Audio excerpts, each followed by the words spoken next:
Good evening, everyone. I am here back for day 5 of my 10 days of awe.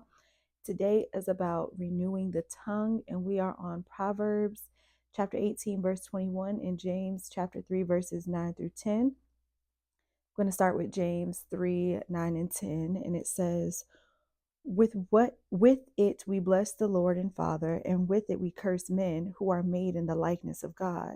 From the same mouth come blessings and cursing. My brethren, this ought not to be so. And then Proverbs 18:21 says, death and life are both in the power of the tongue, and those who love it will eat its fruits. My thoughts. Be wary of those who use their tongues to praise God, but slander, blaspheme, and curse God's children. What we think bears fruit in our imaginations, and what we speak shall bear the fruit of our lives. We must only speak blessings, prayers, and rejoice in the Lord and all of God's creation. To curse a child of God is to, in turn, curse God, for God exists within all of the children of the kingdom. So today is about renewing the tongue, and my exercise was to bless 3 people verbally out loud and to really use the power of the tongue to get in the habit of only speaking blessings.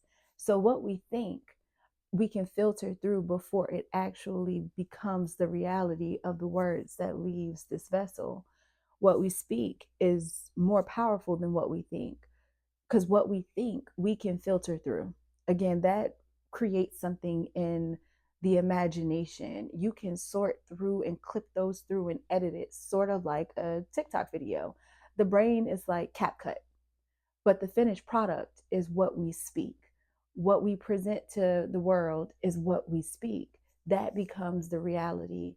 Your word becomes your bond. And in order for us to be impeccable with our word, which is one of the 4 agreements, the key is to speak wisely. Think about what you're speaking before you speak it, and really think about, if God is existed in all of God's children, then to blaspheme, to gossip, to curse, to have wish ill will on one of God's children is in turn, you are wishing that on God. And we know God is vengeful and God is wrathful and all the things. So be wary of who you speak ill of. Be wary of who you curse. Be wary of who you slander, because you have no idea what that person's importance is to God, to the kingdom of Christ, to God's children. You never know who is the shepherd in this season. So never judge a book by its cover. Always bless those, even those who curse you. And remember that the power of the tongue is the finished product. The power of the tongue will bear the fruits of your reality. So speak wisely. Have a wonderful evening.